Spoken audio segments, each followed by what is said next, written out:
The officers would take a pencil and insert in somebody's hair. If the pencil fell down, the person would be classified as white. If the pencil got stuck, they would request somebody to shake their head. If the pencil fell down, they would be classified as mixed. But if somebody shook his head or her head and the pencil didn't fall down, the person would be classified as a black.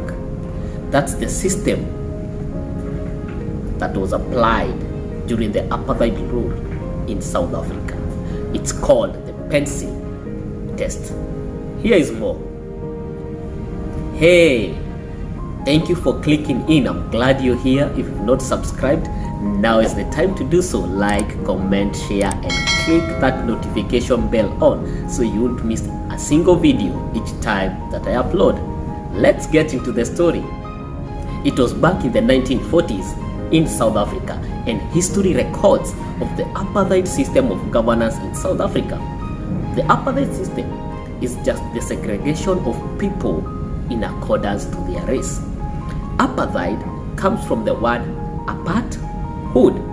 In Afrikaner's language, hood is used, but it's called head. That's why apart, hood, apartheid. That's where they derived the word apartheid. And it's a system of governance that came to be abolished in 1994. During this era, they used one method that is called the pencil test to discriminate and segregate people and separate people in accordance to their race. The pencil test, they would take a pencil. If your race was in contest, if somebody said, no, I'm a mixture, and somebody said, no, you're black, and somebody said, no, you are white, the police would take a pencil, insert in your hair. Unfortunately, my hair is short. And when you bend, if the pencil fell, you are classified as white. If the pencil did not fall, they would request you to shake your head. If the pencil fell, you are classified as a mixed person. The pencil did not fall after shaking your head. Definitely it goes without saying, you are a black. And during this method, so many families were separated. Until to date, there are so many families that were separated and they never came back. If you are determined to be a white, you'd get all the privileges the white used to get. The same, a mixed person would get some privileges. And the blacks, I'm not really sure of the privileges, but you would be entitled to what blacks were doing. The method was still used to declassify people. Maybe a person who was termed as a mixed race, there were some officials who thought, no, this person is a black. Or person who was considered a mixed and the officials thought, no, maybe he's a white. Or a person who was a black and they thought maybe he's of mixed color.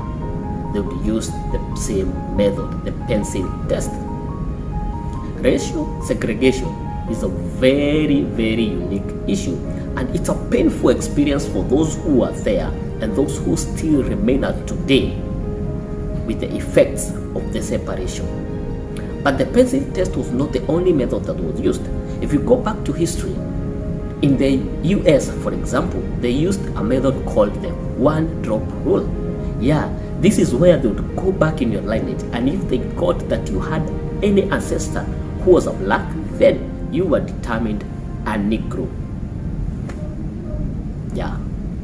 Also, they had another method. They used to name it the brown paper bag test. They would take a brown paper bag and put it against your skin. If you are lighter, they would say you're white.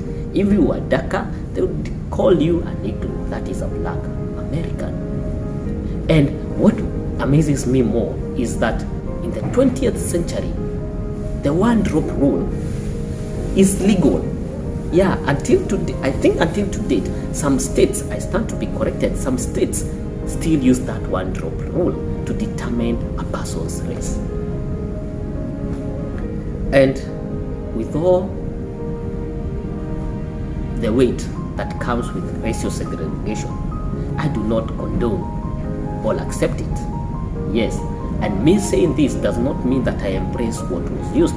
I'm just referring to history for the purpose of this video. And enough said about race. There are so many tests that we use in the modern century, not necessarily to classify or declassify you in accordance to your race, but we have, like, for example, the IQ test, the EQ test. We have the exams that we do in school, and all these tests, and also the personality test. I've done quite several personality tests, and all these tests determine whom you are. They tell you or give you a clue. Like the personality test gives you a clue of whom you are and why you do things the way you do. The IQ test determines your level of intelligence, and the exams that we do in school determines your level of knowledge that you have in books. Now, with all those tests in the modern world that we do they really determine your purpose? Do you let them determine your destiny?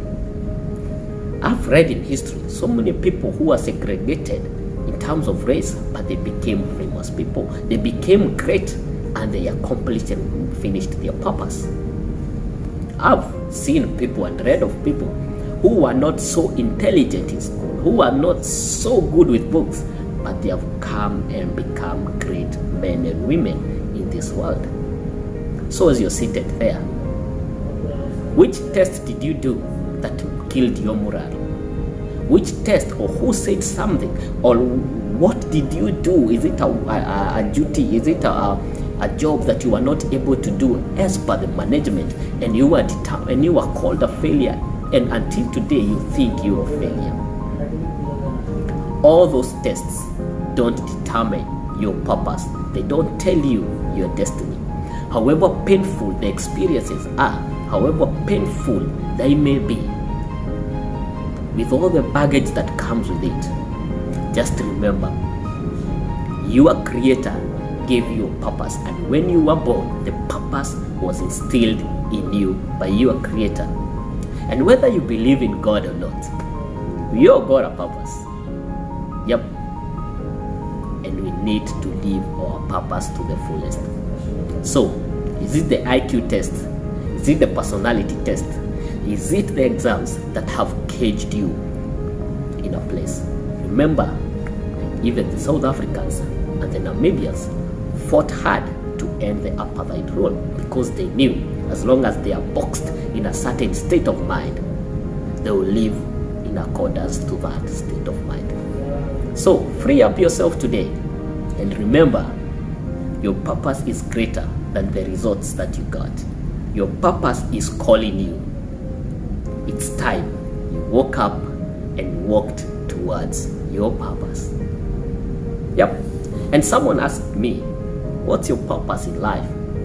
And I say, like one wise man said, your purpose in life is to help others. And if you can't help them, don't hurt them. Yep.